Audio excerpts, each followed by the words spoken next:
Merci beaucoup. C'est vrai qu'en fait, j'avais proposé de faire un cycle sur les films qui venaient du froid. Et à l'époque, on s'était dit on va faire ça au moment où il fait moins froid. Et puis finalement, voilà, c'est la, c'est la conférence la plus saisonnière de toutes les conférences que j'ai pu donner.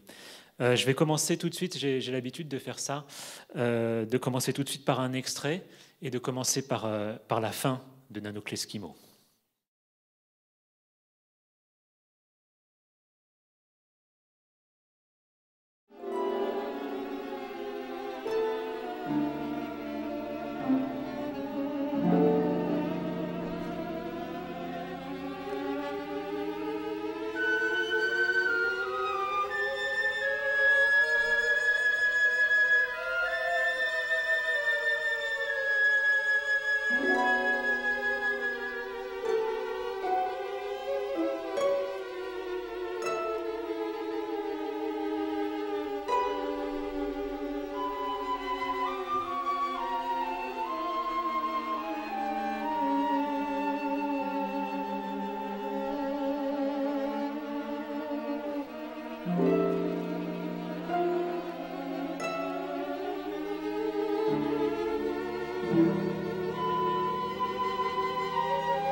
Voilà, Tiamak, merci beaucoup. La fin. Moi, je sais, ça se fait pas. J'ai spoilé la fin de Nanook l'Esquimau. Mais c'est un grand film documentaire de Robert Flaherty. J'imagine que pour des films de cette époque, il y a prescription et que personne ne va m'incendier sur les réseaux sociaux après. L'idée de cette conférence, c'est effectivement de parler de Nanook et également de ce qui s'est passé après Nanook. Qu'est-ce que ce film a changé dans la représentation du Grand Nord au cinéma et plus largement dans l'image que nous nous faisons, nous, de ces régions arctiques et de leurs habitants, incarné ici par Nanook, qui est la grande figure de l'Esquimau, comme le titre français l'indique, Nanook l'Esquimau. Et puis, on est qu'au deuxième jour de ce grand cycle, les films qui venaient du froid. Et donc, cette intervention sera aussi l'occasion de vous donner un avant-goût de l'ensemble de cette programmation, avec cette idée, en effet, que tout découle de ce film fondateur de Flaherty. Dans un premier temps, je vais essayer de restituer Flaherty et ce film dans son époque. Et vous verrez que le grand triomphe de Nanook l'Esquimau n'a pas été sans ambiguïté, mais que ces ambiguïtés ont été fondatrices. Puis vous verrez aussi comment, au fil des années, tous ceux qui ont filmé ces régions du Grand Nord se sont plus ou moins situés par rapport à Flaherty, soit pour le contredire, soit pour le prolonger. Mais tout d'abord, question fondamentale, qui est, pour ceux qui ne le connaissent pas, Robert Flaherty? Alors on va voir un portrait de monsieur Robert Flaherty. Hop, une image de Flaherty. Voilà, Robert Flaherty. Robert Flaherty est né en 1884, et c'est intéressant parce que 1884, on est une dizaine d'années avant la naissance du cinéma. Et moi, ça m'a toujours fasciné, cette idée est assez magique, qu'un artiste puisse être né avant son art. Si vous voulez, c'est imaginer, je ne sais pas, Léonard de Vinci qui serait né avant la peinture, par exemple. Et dans le cas de Flaherty, cette date de naissance qui précède donc la naissance du cinéma, ça implique pas mal de choses. Mais la première, c'est que forcément, Flaherty n'a jamais eu pour vocation de faire des films. Ce n'est pas quelqu'un qui a rêvé du cinéma quand il était enfant. Et c'est pour ça qu'il s'est toujours défini comme un aventurier et non pas comme un cinéaste. Lui-même l'a dit dans ses mémoires, « J'étais d'abord un explorateur, puis un artiste. » Il a fait ses premières expéditions aux côtés de son père, qui cherchait des minerais de fer. Et à 26 ans, ses recherches l'ont poussé dans le Grand Nord canadien. Et très vite, il a été fasciné, non pas par ce qu'il y avait sous la terre, mais par les gens qui vivaient sur cette terre. Et là, entre-temps, le cinéma a été inventé et il décide d'aller filmer ces gens-là. Et c'est à son 5e voyage qu'il va réaliser Nanook l'Esquimau, un film qui va sortir en 1922. Alors qu'est-ce qui s'est passé entre-temps? Depuis l'entrée du train en gare de La Ciotat, le cinéma a fait de très grands progrès. Et Flaherty, qu'on présentera plus tard comme le père du documentaire, a tout de même quelques prédécesseurs. À commencer par ce monsieur qu'on va voir maintenant, monsieur Burton Holmes. Voilà, Burton Holmes, qui est né en 1870 à Chicago. Burton Holmes, lui, s'est très tôt passionné pour la photographie et pour les voyages. Et en 1891, il avait organisé une exposition de ses photos de voyages en Europe et au Mexique. Et ça a eu un tel succès qu'il a eu l'idée d'en faire un métier. Il avait compris, en réalité, cet homme, tout l'appétit d'exotisme qu'il y avait dans ce monde, qui était évidemment beaucoup plus clôturé que le nôtre. C'est-à-dire que quand vous étiez quelque part, vous étiez vraiment très loin d'autre part à l'époque. Il n'y avait pas d'images qui circulaient. Et lui, Burton Holmes, va devenir un voyageur professionnel. Et il passe donc 6 mois de l'année à voyager à travers le monde et les 6 autres mois à voyager à travers les États-Unis pour raconter, à travers des conférences, ses voyages. Donc il travaille d'abord avec une lanterne magique et puis ensuite avec des projecteurs et des films qu'il commente. Donc en réalité, c'est un peu le principe des cours de cinéma avant l'heure, c'est-à-dire que Burton Holmes est assis à côté de l'écran comme moi, et il raconte les images qui passent sur l'écran. Et il est déjà lié à l'industrie du cinéma, il est sous contrat avec les studios, et d'ailleurs, si vous allez à Hollywood sur le Walk of Fame, avec toutes ces étoiles, une étoile est consacrée à Monsieur Burton Holmes. Flaherty a dit aussi qu'il était influencé par 2 aventuriers, un couple, qui s'appelle Martin et Osa Johnson, qu'on va voir maintenant. Voilà. Donc Martin et Osa Johnson, c'est un couple d'aventuriers cinéastes. C'était des amis très proches de Jack London. Et ils filmaient leur expédition en Afrique ou en Océanie. Et les Johnson, comme on le voit sur cette photo, se mettaient eux-mêmes en scène dans leur voyage. Ils étaient en quelque sorte les superstars de leur propre film. Et les gens allaient voir les aventures de ce couple dans des régions lointaines et exotiques. Donc voilà, c'est une époque où on est vraiment en train de lier le cinéma et les voyages. Et Flaherty va découler de ça.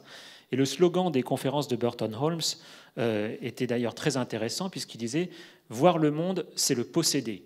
Et donc on est vraiment à ce moment où la caméra devient très importante dans l'idée du voyage, ce qui n'a pas été toujours le cas, et où la caméra permet de s'approprier le monde, et où le spectateur va posséder une partie du monde qu'il va voir grâce au cinéma.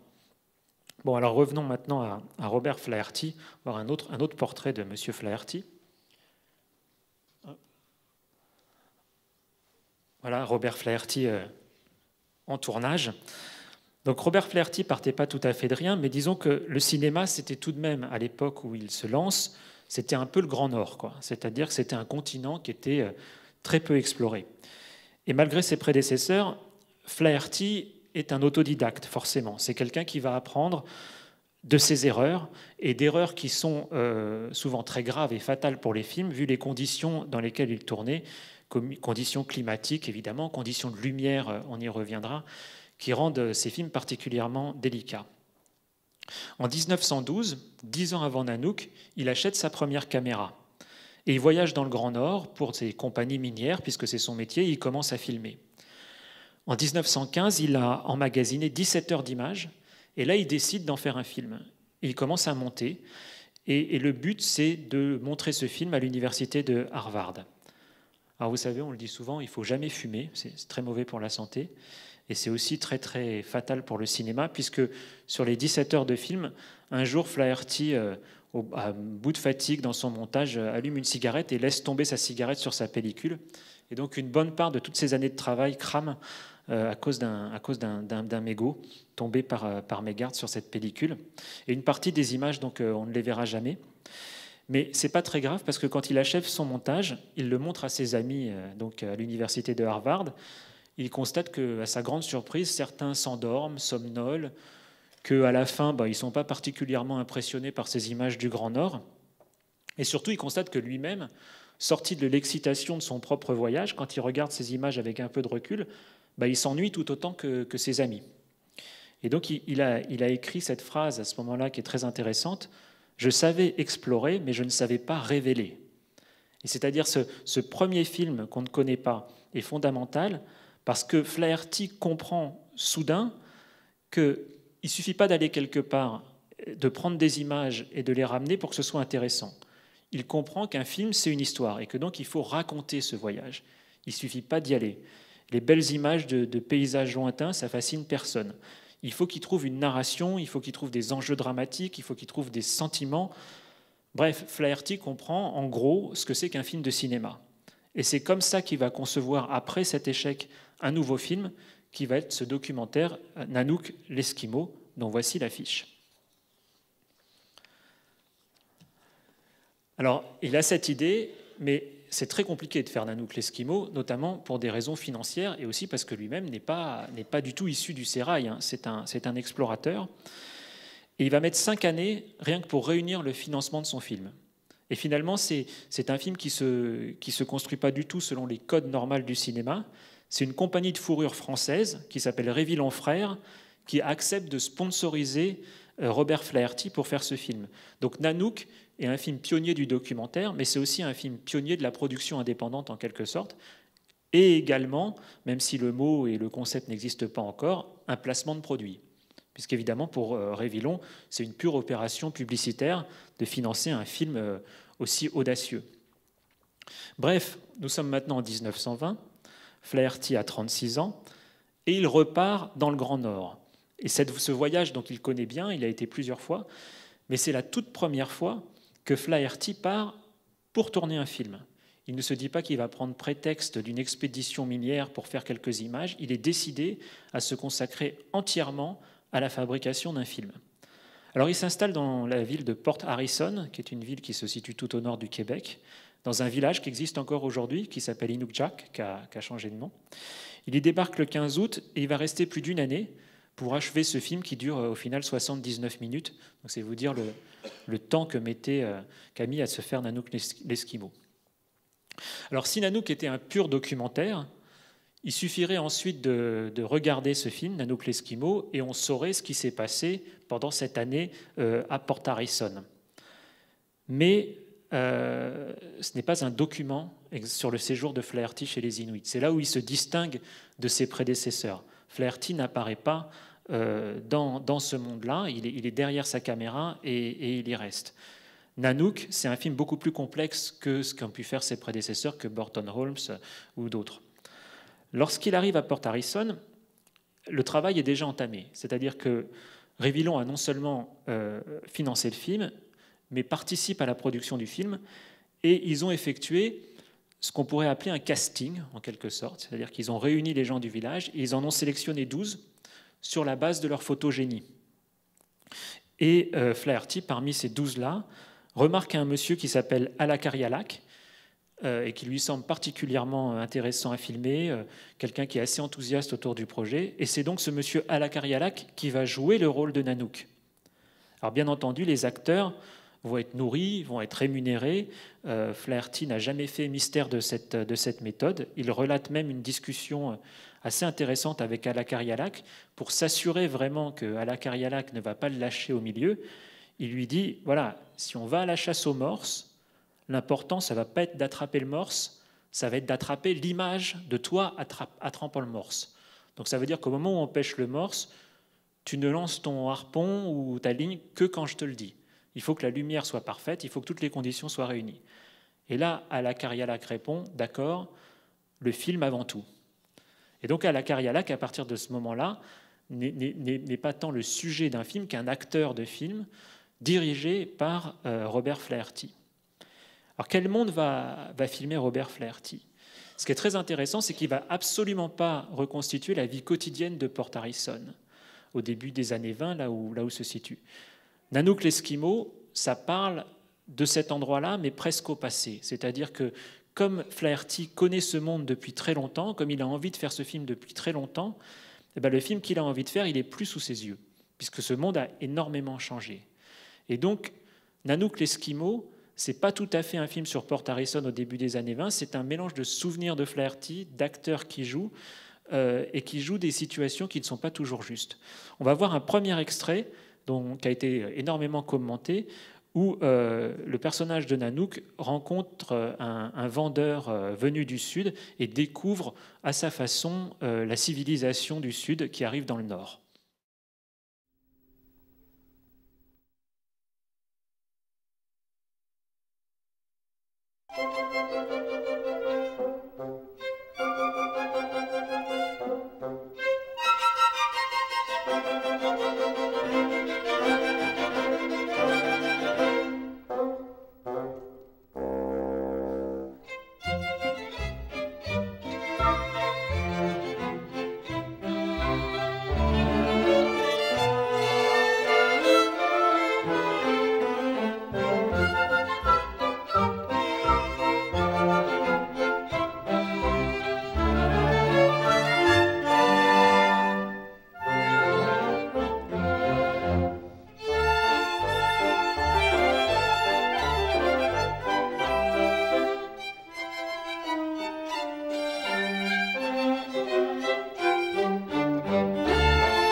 Voilà une scène assez typique de Nanook l'Esquimau, et on voit tout à coup pourquoi le film est produit par une société de marchands de fourrure. C'est-à-dire que là, il nous montre à la fois Nanook et le rôle du comptoir de Révillon, où les vendeurs amènent un tourne-disque et amènent de quoi manger aux enfants. Néanmoins, au moment où Robert Flaherty filme cette séquence, c'est totalement anachronique. C'est-à-dire qu'à la Carialac, normalement, c'est parfaitement ce qu'est un micro-sillon. Les baleiniers voyagent avec des phonographes. La compagnie Révillon Frères est présente depuis pratiquement 10 ans à Port Harrison et ses employés ont des phonographes. Vraisemblablement, puisqu'il y a eu ce casting, à la Carialac est un employé de la compagnie Révillon. C'est-à-dire que ce n'est pas un chasseur, contrairement à ce que nous dit Robert Flaherty, mais c'est quelqu'un qui vit de la vente de fourrure et du commerce qu'il fait avec cette société et avec ces marchands venus du Sud. Donc on est là dans une reconstitution d'un épisode que Ala Carialac n'a vraisemblablement pas vécu, ou s'il l'a vécu, c'était il y a très longtemps. Et je ne vais pas recenser divers anachronismes qui ponctuent ce film. Il y a un article très intéressant de Thierry Lefebvre qui s'appelle In Memoriam Ala Carialac, qui est paru en l'an 2000 dans la revue 1895, et vous le trouverez facilement en ligne. Et lui, il a vraiment tout répertorié sur les côtés très bizarres de Nanook l'Esquimau, des choses qui ne collent pas du tout avec l'époque. Mais le plus intéressant dans cette liste-là, c'est peut-être la garde-robe. Durant tout le film, les personnages qu'on voit à l'écran portent des vêtements divers. Or, le film, comme je l'ai dit, est tourné sur une année. Et Nanook va constamment avoir des fourrures sur lui. Et le plus étrange, c'est que ce pantalon-là que vous avez vu, ce pantalon de fourrure, c'est un vêtement que vous voyez au Groenland, mais très peu dans cette région du Canada. En outre, on sait qu'en 1920, puisque ces marchands sont déjà là, ces comptoirs existent déjà, les comptoirs comme Révillon, les Esquimaux commencent à se vêtir à l'occidental, c'est-à-dire avec des pulls de laine, avec des pantalons de tissu, sous l'influence de ces nouveaux venus. Et donc Nanook, qui est toujours présenté comme le grand film fondateur du documentaire, est un documentaire, en réalité un film costumé. C'est-à-dire que Flaherty a dit à ses figurants et à ses acteurs, ben voilà, vous allez vous habiller comme ça. Alors pourquoi des choix comme ça folkloriques de la part de Flaherty? Ben parce qu'en réalité, avant le film de Flaherty, les Esquimaux ont déjà été représentés dans l'imaginaire des spectateurs occidentaux, notamment dans ces manifestations très honteuses qui étaient les expositions humaines. Et donc on va voir là une image, une publicité pour une exposition humaine. Voilà, donc là ce sont une publicité où on invite les gens à aller voir des Esquimaux, comme dans un zoo en réalité.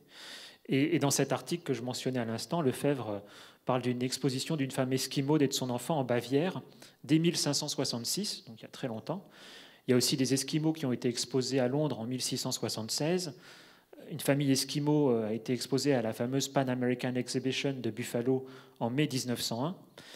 Et dans toutes ces manifestations, absolument toutes, les Esquimaux étaient obligés de porter des fourrures.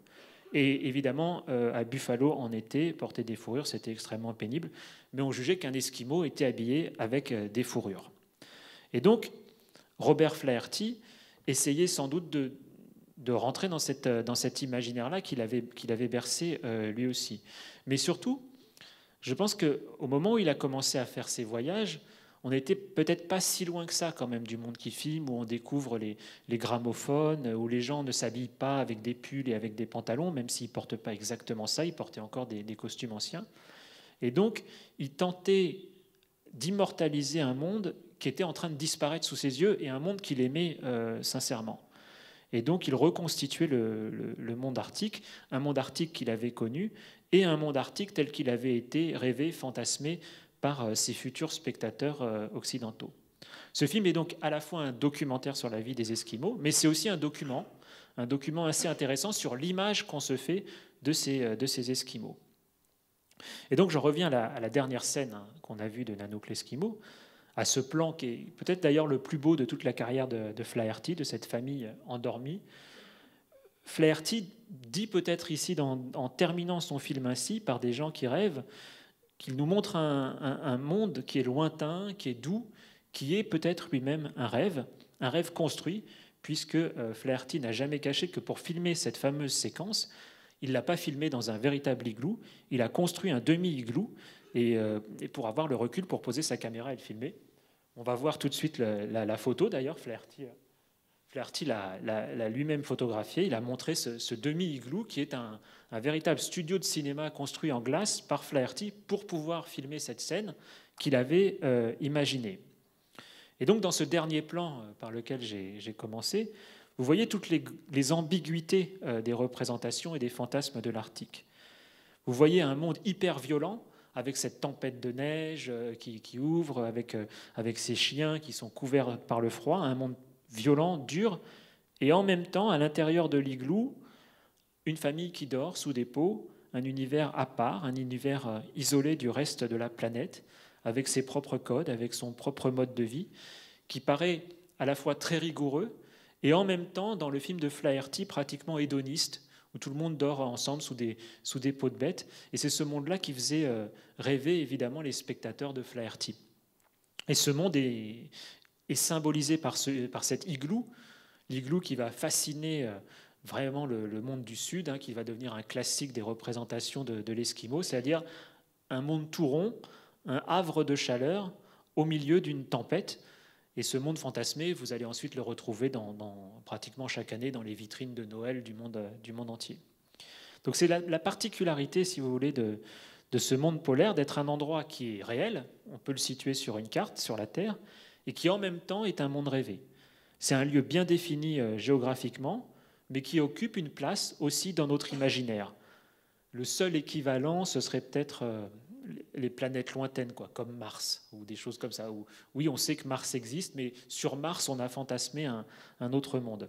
Et c'est ce que montrait très bien un film qui date de 1912, c'est-à-dire 10 ans avant Nanook, qui est À la conquête du pôle. On va voir une image de À la conquête du pôle, film de Méliès. Et donc voilà le pôle Nord selon Méliès, avec ses géants, etc. Finalement, c'est un pôle fantasmé, mais qui est aussi dans Nanook. Évidemment, le pôle Nord, c'est là où vit le Père Noël. Et puis au cinéma, c'est le refuge de Superman, donc avec ce palais des glaces. Et le grand symbole de ce Grand Nord, c'est l'ours blanc, un animal très paradoxal, puisque c'est un classique de la peluche, c'est un animal doux contre lequel on a envie de se blottir. Et dans la réalité, c'est un prédateur terrible qui se déplace sans faire de bruit sur la glace et qui, en un coup de patte, vous dévisse la tête et puis vous achève rapidement. Donc c'est à la fois un prédateur et en même temps un animal qu'on a envie de câliner. Le pôle, c'est un peu ça dans notre tête. Et c'est ce pôle que nous raconte donc Nanook et que résume parfaitement le dernier plan du film Nanook l'Esquimau, et que Robert Flaherty va contribuer à populariser dans tous les pays et pour des décennies et des décennies à venir. Et pourtant, Robert Flaherty a eu beaucoup de mal à sortir Nanook l'Esquimau. Personne n'y croyait. Et finalement, il trouve un distributeur, qui est le distributeur français Pathé, qui le sort le 11 juin 1922 au cinéma Le Capitole à New York. Et Pathé étant très dubitatif sur les potentiels succès des aventures d'un Esquimau inconnu dans le Grand Nord, décide de coupler ce film avec le dernier film d'Harold Lloyd, en se disant qu'Harold Lloyd et ses cascades et ses gags vont peut-être faire venir quelques spectateurs voir Nanook l'Esquimau. Et bien, contre toute attente, le film est un énorme succès, et pas à cause d'Harold Lloyd du tout, juste parce que les gens sont complètement fascinés par le monde que nous décrit Robert Flaherty. Et finalement, pour la compagnie Revillon, ça va être extrêmement rentable. C'est un film qui a coûté 53 000 $ et qui va rapporter 251 000 $. C'est-à-dire qu'à l'échelle de l'époque, Robert Flaherty, sinistre inconnu, voyageur, a fait ce qu'on appellerait aujourd'hui un blockbuster, tout simplement. Et entre-temps, comme le film commence à marcher, il y a une marque allemande qui a déposé le nom Nanook avec un U, et on va voir tout de suite une image. Voilà. Nanook devient une marque de crème glacée. Et donc Flaherty, qui a été le premier à inventer la production indépendante grâce à la société Revillon, qui a fait du placement de produits, malgré lui, invente aussi les produits dérivés, sauf que Flaherty ne va jamais toucher quoi que ce soit des marques de Nanook. Et puis, bien sûr, l'Esquimau, l'esthétique du pôle avec les ours, les pingouins, etc., va devenir un grand classique des salles de cinéma à l'heure de l'entracte. On va voir encore une autre image. Hop. Voilà, l'Esquimau Gervais. Et ben c'est Nanook, vraiment, qui a inventé cette tradition de l'Esquimau au cinéma. Alors, il n'y en a pas ici au Forum des images. On n'a pas encore... Avant, il y avait une dame à l'entracte avec un panier, puis un bibi, puis elle vendait des esquimaux. C'est Nanook, l'esquimau. Et tout le paradoxe, je vous parlais de ce monde rêvé, de ce monde merveilleux, c'est qu'au moment où sort Nanook, Alakarialak, donc le vrai Nanook, lui est en train de mourir de faim sur la banquise. Il part chasser, et c'est une année où il n'y a pas de phoques, et il va s'effondrer sur la glace. On raconte aussi que Flaherty, lors du tournage, a eu un enfant avec une femme du village et que Flaherty n'étant jamais revenu, il n'aurait jamais connu cet enfant. Et c'est une version qui est généralement admise et je vous invite d'ailleurs à aller voir Kablounak, que je présenterai jeudi prochain, qui est un long métrage français qui raconte l'histoire du tournage de Nanook l'Esquimau et où il n'est pas fait mystère des relations compliquées que Flaherty va avoir à la fois avec Alakarialak et avec les gens du village. Et pourtant, des gens qui ont voyagé disent qu'ils ont encore vu Nanook, et donc Nanook ne serait peut-être pas mort. Mais ce qui est sûr, c'est que Nanook n'a pas vécu comme ça du tout, qu'il a sans doute jamais mangé un esquimau de sa vie, qu'il ne devait même pas savoir ce que c'était, et on ne sait même pas s'il a vu Nanook l'esquimau, s'il a su à quel point son personnage avait été important. Le plus étrange, évidemment, dans cette histoire, c'est que la plupart des gens ont oublié son nom à Alakarialak. C'est-à-dire que pour le monde entier, il est devenu Nanook. Parmi toutes les modifications qu'a pu faire Robert Flaherty lors de ce voyage, on a parlé des costumes, du demi-igloo reconstruit et de toutes sortes de choses. La plus importante, c'est évidemment de rebaptiser Alakarialak et de l'appeler Nanook, qui est un mot qui signifie ours et qui n'est pas du tout un nom. Et Nanook va devenir le nom esquimau le plus connu à travers le monde, et un mythe du cinéma pour tous les amateurs de cinéma documentaire ou de cinéma du réel. Et puis également, ça c'est un petit peu à part, mais ça va devenir un mythe du rock'n'roll aussi, puisqu'il y a un album de Frank Zappa qui s'appelle Apostrophe, qui est paru en 1974 et qui est entièrement tourné autour de la figure de Nanook. Il y a une chanson qui s'appelle Nanook Rubs It, qui est sur Nanook l'Esquimau. Alors après cet énorme succès, évidemment, Hollywood voit là un filon. C'est-à-dire que tout à coup, contre toute attente, on s'aperçoit que les Esquimaux intéressent beaucoup les spectateurs. Mais là, il y a un problème. C'est-à-dire que Flaherty a mis beaucoup de temps à tourner son film. il avait des capacités physiques, c'était un aventurier, il était capable d'y aller, il était capable de communiquer avec ces gens-là, et il était allé chercher ses acteurs sur place. Le problème, c'est qui peut jouer des Esquimaux dans les films qui se passent dans l'article. Et Hollywood a toujours des solutions à tout. Voilà une première photo d'un film arctique. Voilà, Anthony Quinn, dans Les Dents du Diable, film de Nicolas Ray. Sa compagne est jouée par une actrice japonaise qui s'appelle Yoko Tani, film de 1960. Alors vous me direz, c'est pas inhabituel hein, dans le cinéma, jusqu'à une période même récente, on a des Blancs qui ont joué des Asiatiques qui ont joué des Noirs. Pourquoi est-ce qu'Anthony Quinn ne jouerait pas un Esquimau? Maintenant, c'est devenu plus rare. Mais voilà une autre photo.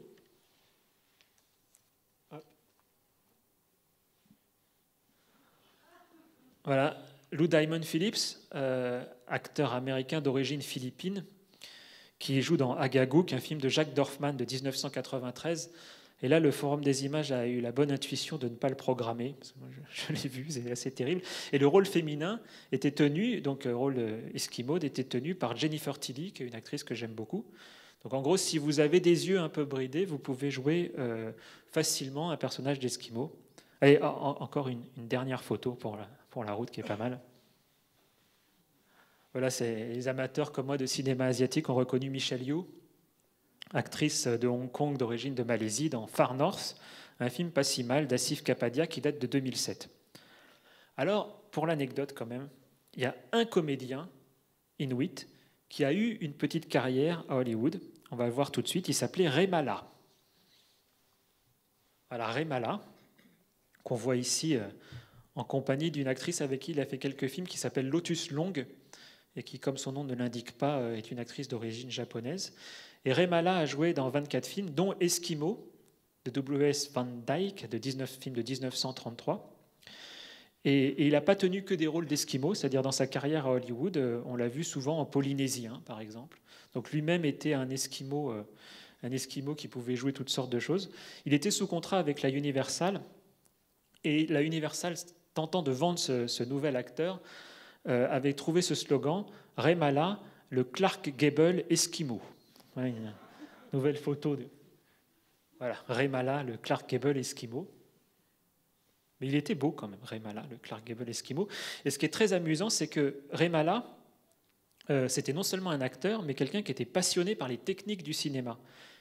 Et donc sa carrière est très unique, puisque le Clark Gable Esquimau, il a aussi travaillé sur Laura de Preminger, sur L'ombre d'un doute d'Hitchcock, et il était assistant, opérateur et cadreur. Donc c'est une carrière très unique, non seulement parce qu'il était inuit et qu'il vivait à Los Angeles, mais en plus parce qu'il avait cette double casquette d'acteur et de technicien. Et il est mort en 1952 à Los Angeles. Mais c'est un cas totalement à part dans l'histoire du cinéma.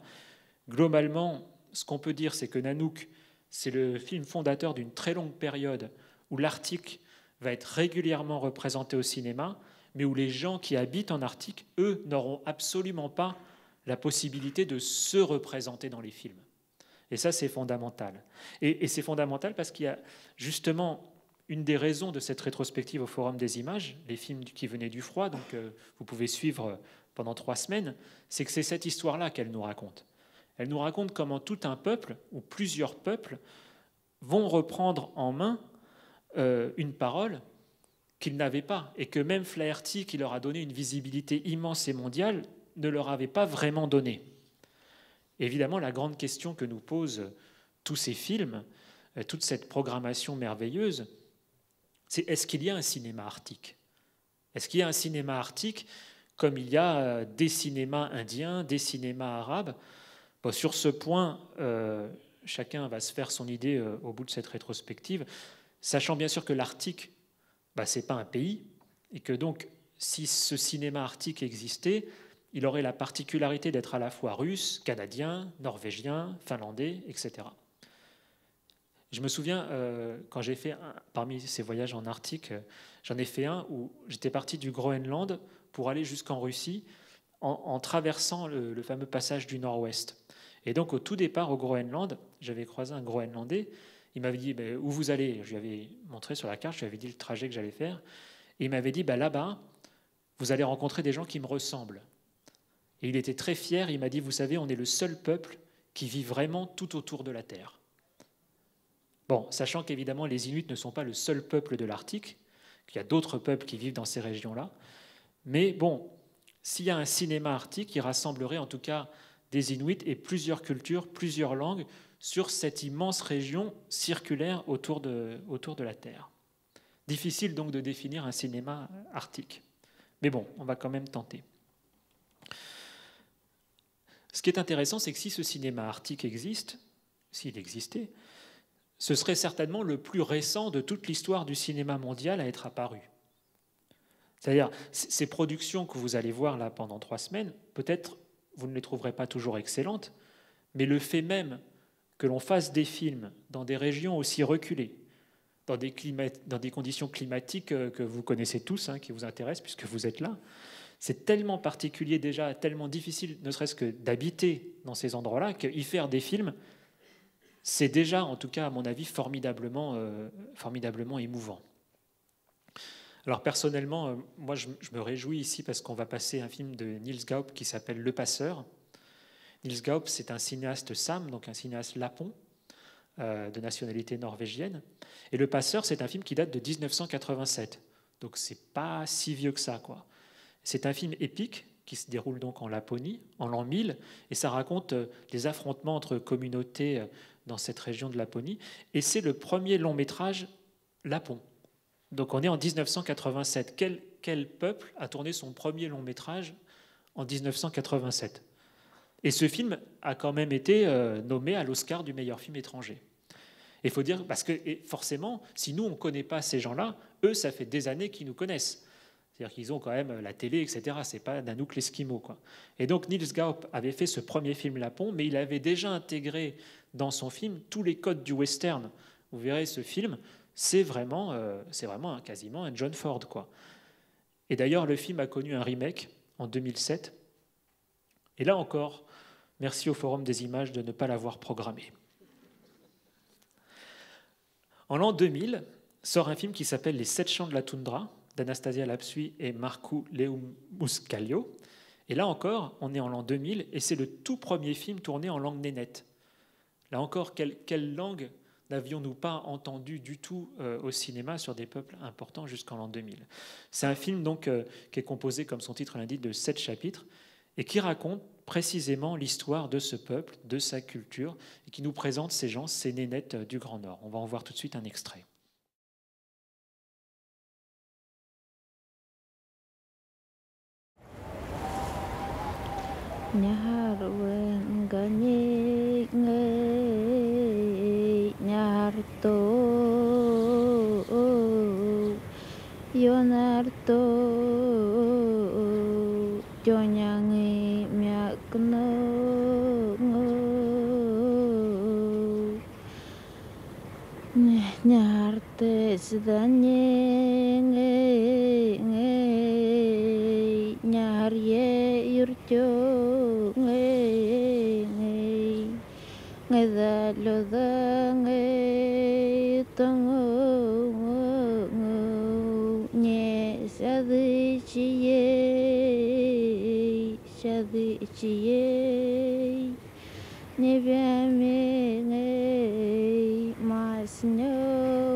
Voilà, je parlais de la façon dont ces gens reprennent la parole. Et là, vraiment, c'est ça, reprendre la parole à travers le chant. Cette chant de la toundra, ça raconte l'histoire de ce peuple qui a été colonisé par les Russes à l'époque communiste et où leur culture a été étouffée. Et où là, le film va leur redonner la parole à travers le chant. Et ce film, vous pouvez le découvrir ce soir. D'ailleurs, il est programmé ce soir au Forum. Et c'est un film magnifique. Tous leurs films d'ailleurs sont comme ça. Vous verrez d'autres films de ces deux cinéastes lors de la rétrospective, cadrés comme ça magnifiquement avec ces lignes d'horizon, etc. Alors, l'événement le plus important quand même dans la Renaissance, ou la naissance, pas la Renaissance, de ce cinéma arctique, c'est évidemment un film qui s'appelle Atanajwat, La légende de l'homme rapide, film de Zacharias Kunuk, tourné en 2001. Et celui-là, vous vous en souvenez peut-être parce que c'est un film qui a eu un grand retentissement lorsqu'il est sorti. C'est un film très important pour l'écho international qu'il a reçu, et aussi parce que c'était une production inuite. C'est-à-dire vraiment une production 100% inuite, issue d'une société de production qui s'appelle Igloolik Izuma, qui a été fondée en 1985, comme son nom l'indique, à Igloolik. Igloolik, c'est une toute petite île du Nunavut. Et tout à l'heure, j'ai regardé la température qu'il fait à Igloolik. Aujourd'hui, il fait moins 22 degrés. Donc, monter une société de production là-bas, c'est compliqué.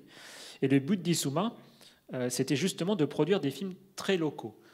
Et Atanajwat, c'est justement l'adaptation d'une légende locale d'Igloolik. Alors malheureusement, cette société de production a fait face à des très très grandes difficultés financières, mais néanmoins, entre 1984, où elle a été fondée, et 2011, cette boîte de prod de l'extrême improbable a quand même produit 40 films, des vidéos, des programmes télé et 3 longs métrages, dont le fameux Atanajwat, qui a reçu la Caméra d'Or au Festival de Cannes. Et Zacharias Kunuk, quand il a eu cette Caméra d'Or, il a tenu à faire un discours, un long discours, entièrement en Inuktitut.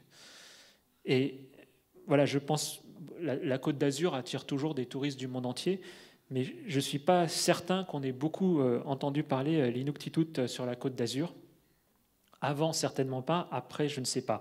Mais vous voyez, quand je parle de prise de parole vraiment d'un peuple, que cet homme qui parle parfaitement l'anglais, par ailleurs, hein, qui est canadien, fasse un long discours en Inuktitut sur la scène du Festival de Cannes lorsqu'il reçoit un prix, ça veut dire que quand vous faites un film comme celui-là, vous prenez la parole et que ça va bien au-delà du film lui-même. C'est une façon de s'exprimer face au monde.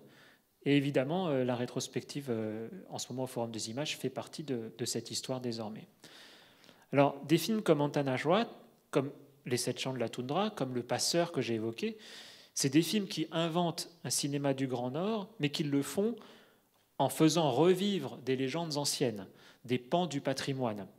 Mais l'Arctique, aujourd'hui, ça ne ressemble pas à Sept Chants de la Toundra que vous avez vu là. Alors, je voulais vous montrer une nouvelle image, qui est une œuvre d'art. Voilà, c'est un montage photographique d'un artiste que j'aime bien qui s'appelle Nicolas Galanin. Et j'étais tombé sur cette photo au musée d'art d'Anchorage. Et j'ai vu d'autres œuvres de Nicolas Galanin, qui est un très jeune artiste et qui est connu dans le Grand Nord, et que je trouve très intéressant. J'espère que l'équivalent un jour de ce qu'on fait là sur le cinéma se fera pour l'art. Donc vous voyez d'un côté une princesse inuite qui a été photographiée par Edward Sheriff Curtis. Edward Sheriff Curtis, c'était un peu à la photo ce que Flaherty est au cinéma, quoi. C'est-à-dire c'est lui qui a fait toutes ces fameuses photos d'Indiens, etc. Donc pareil, quelqu'un qui était fasciné par un monde qui disparaissait. Au moment où Sheriff Curtis faisait ses photos d'Indiens, les Indiens étaient déjà dans des réserves et il les photographiait avec leurs coiffes de plumes, etc. Et cette grande mythologie du chef indien. Et une fois qu'il a fini son travail sur les Indiens, il est parti dans le Grand Nord et il a fait la même chose avec les Inuits, toujours avec cette idée d'immortaliser un monde disparaissant. Et Galanin, à côté, a mis une autre princesse, qui est la princesse Leia, de la guerre des étoiles. Et donc on peut méditer assez longtemps sur ce qu'il a cherché à nous dire dans ce montage photo, sur le temps qui passe, sur l'évolution des Inuits, sur la colonisation, et évidemment sur le cinéma aussi, sur le rôle du cinéma et d'un personnage comme la princesse Leia, la façon dont il a pu être reçu dans le monde arctique. Alors, dans le même esprit que cette photo, je voudrais passer à l'extrait d'un autre film.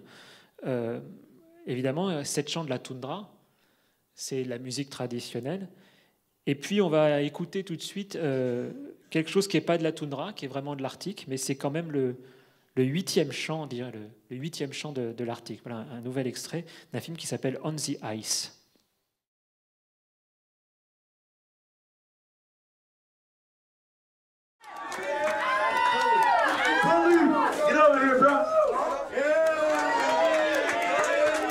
bump that Arctic cover.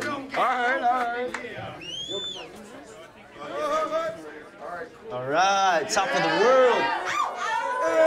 Let's show them how we party. Main man Cully came out with this beat. There we go.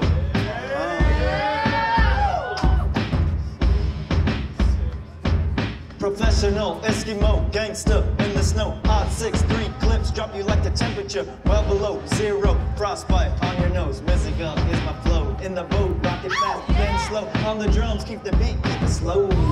Northern lights up above, greenest buzz. Show some love for these Arctic thugs. Holla.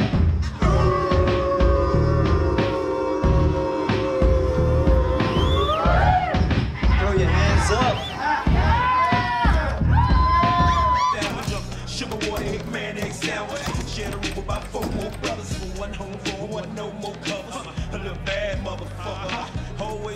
Always in trouble. None of my teachers ain't like this. Make you so bad, poor hands said more like me. You go the way I did. You got to understand tricky. You ain't gotta worry about a thing I'm providing. You gotta learn how to cut a seal though. I'm gonna be a hunter. Ain't that right, Cully? If you don't graduate and get a job, then how's the big bad hunter gonna buy gas and bullets? I'm old school. Voilà, Top of the World.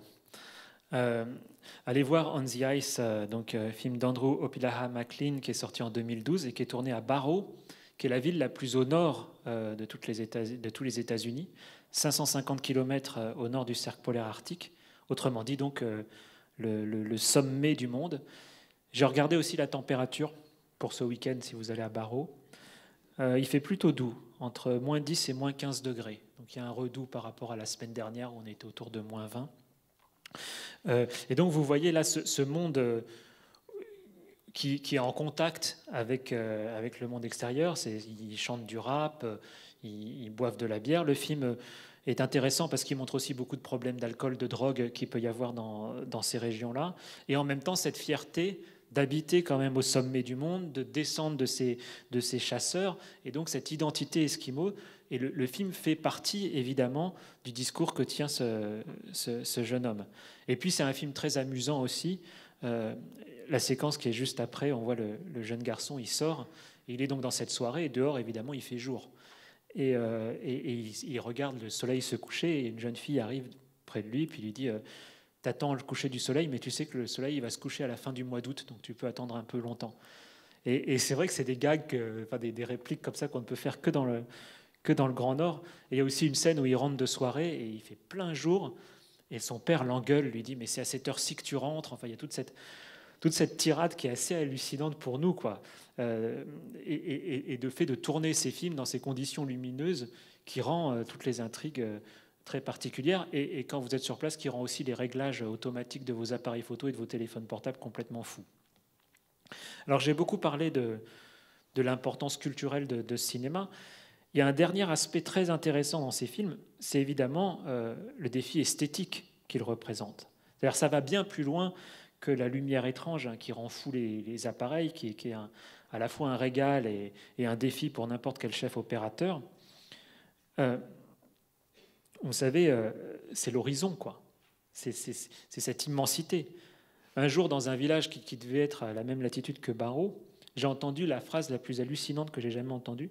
Un vieux monsieur, il m'a dit « Moi, j'aime pas les arbres ». Et j'ai entendu des gens qui n'aiment pas les arbres, il n'y en a quand même pas beaucoup. Je dis « Mais qu'est-ce que vous avez contre les arbres ?» Il m'a dit « Les arbres bouchent mon horizon ». Il trouvait que c'était très, très oppressif, les arbres. Eh bien, c'est vrai que dans tous ces films que vous allez voir, vous allez découvrir des lumières étonnantes qui n'existaient absolument pas ici, mais aussi l'horizon. C'est-à-dire que l'horizon devient le sujet même de la plupart de ces films. La beauté de l'horizon, de cette couleur blanche qui envahit l'écran. Alors, il va y avoir un autre cours de cinéma entièrement consacré à ça, à la couleur blanche dans le cinéma. C'est le 16 mars à 18h30, le blanc des origines. Donc, je laisse Marcus Zusak vous en parler. Mais au cours de ces voyages, et j'en reviens à Flaherty, il ne faisait pas que filmer, il avait aussi compris la folie de cet horizon perpétuel, et il dessinait. Et voilà une image d'un des dessins de Flaherty. Voilà, Flaherty dessinait ça. quand il filmait pas. C'est une page qui est scannée d'un livre qui a été traduit en français qui s'appelle l'Histoire de Comoc, qui est un livre qu'a fait Flaherty à partir des émissions de radio que Flaherty a pu faire après et qui est illustré par les dessins de Flaherty. Et dans ce dessin, vous voyez tout l'enjeu qu'il peut y avoir à filmer ces régions-là, dans ces films qui viennent du froid. C'est-à-dire que partout, l'homme va être réduit à un point sur l'infini de l'écran blanc. Et c'est dans cet esprit d'immensité que je voudrais terminer mon intervention par non pas un extrait, mais un montage de 3 extraits, justement pour vous voyez à quel point ces films, qui viennent d'époques très différentes, d'horizons très différents, finalement se retrouvent dans leur rapport à l'horizon. 3 moments de cinéma, donc, qui évoquent à travers l'horizon toute la tendresse qu'on peut éprouver pour ces endroits sublimes, toute la violence qu'il y a à s'y confronter, à se confronter à cet infini, à cet horizon, et qui vous renvoie, au fond, toujours à une échelle minuscule.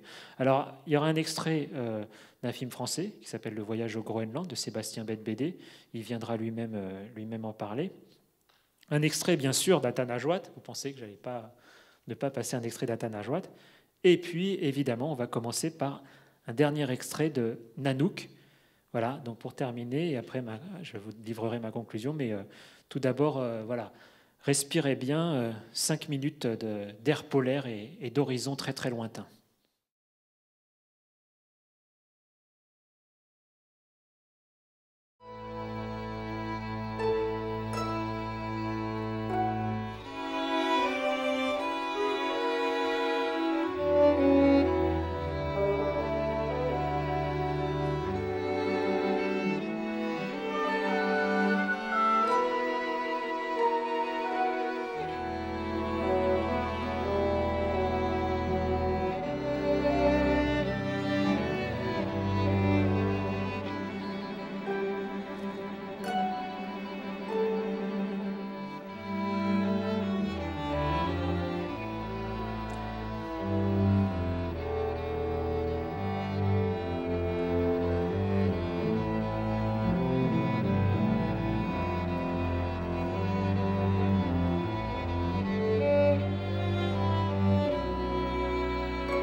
Une bonne idée ce petit footing?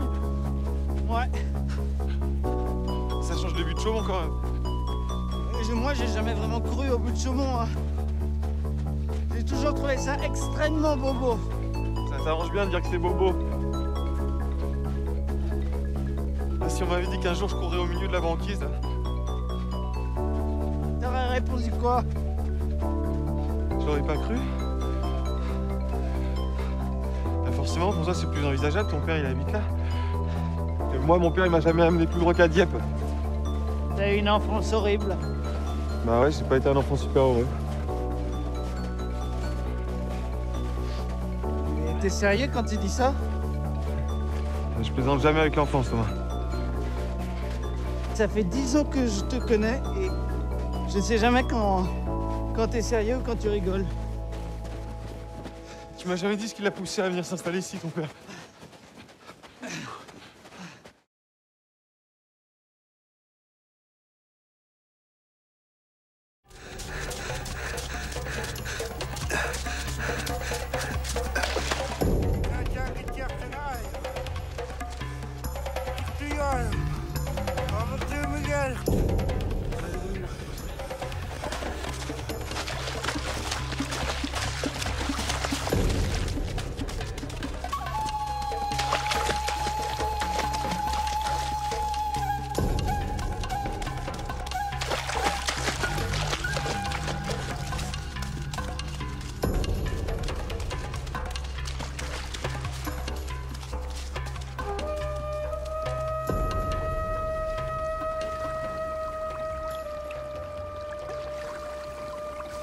Maura!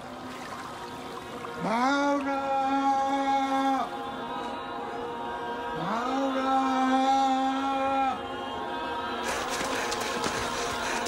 Maura!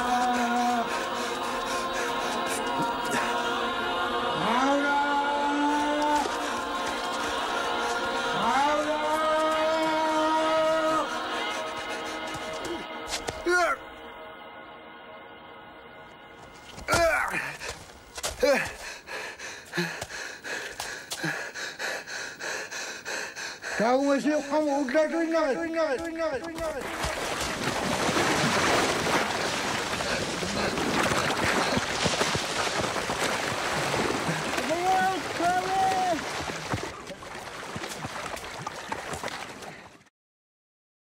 Voilà, c'est pas le footing au but de Chaumont. Oui, dans cette programmation, vous voyez, il y a toutes sortes de films. Il y a des comédies, des polars, des films ethnographiques, des documentaires. Et c'est vrai qu'ils sont liés par ce point essentiel. Le seul héros possible d'un film qui se passe dans ce coin-là, le seul qui va gagner toujours à la fin, c'est le paysage. C'est-à-dire c'est la nature qui est réduite à son essence pure, c'est-à-dire une ligne d'horizon toute droite, la banquise, ce territoire qui est complètement dépouillé, qui est terriblement hostile pourtant, même s'il n'y a rien, c'est le contraire de l'Amazonie, et pourtant c'est tout aussi dangereux que l'Amazonie, c'est cette banquise. C'est aussi le blizzard, c'est le vent, c'est le froid, et le blanc immense qui, inéluctablement, va avaler tout ce qui se passe à la surface. Et c'est le gigantisme de ce paysage qui fait que tous ces personnages sont des héros à la fois surpuissants et en même temps terriblement fragiles. Et c'est ce que résume parfaitement l'image d'Atanajoat qui court tout nu sur cette banquise. Ça traduit tout ça. C'est-à-dire l'humanité réduite à l'essentiel. Cette idée, qui est vraiment l'idée fondatrice des gens qui vont en Arctique, que l'héroïsme, c'est pas de sauver une vie, c'est même pas de sauver le monde. Hein. Moi, je pense personnellement qu'Iron Man n'y tient pas 10 minutes tout nu sur la glace comme ça. C'est déjà de se sauver soi-même. Et ça, c'est quelque chose qui est essentiel. C'est-à-dire tenir, rester debout dans l'épreuve, finalement, c'est le projet d'une vie. Juste de rester en vie dans des conditions difficiles. Et si Nanook n'était pas un film ethnographiquement correct, je pense qu'il parlait très bien de ça. C'est-à-dire que Flaherty parlait vraiment de ça. Comment quelqu'un parvient, comme on l'a vu dans cet extrait, chaque jour à fabriquer avec ses mains sa survie. Quelque part sur la Terre, un homme qui est en train de fabriquer sa survie et à travers cette façon de fabriquer sa propre survie soi-même, il fabrique sa liberté. Et le dernier plan qu'on voit à la fin de Nanook nous montre qu'à travers ce système de vie, de fabriquer sa propre liberté avec ses mains, donc de fabriquer sa survie, on peut trouver une voie vers une certaine sérénité. Et c'est l'image de Nanook endormi. Et je me souviens, le premier livre que j'avais lu sur ces régions, c'est un livre qui s'appelle L'Igloo, de Paul-Émile Victor. Et la fin de L'Igloo, les dernières phrases de Paul-Émile Victor, c'est « J'avais appris à être un homme, j'étais devenu un homme ». Voilà. Et je terminerai donc sur ces mots de Paul-Émile Victor, en espérant que pendant ces 3 semaines, vous laisserez aussi saisir par le froid, par l'horizon, par la banquise. Et l'avantage ici, c'est que c'est chauffé. Voilà. Merci beaucoup.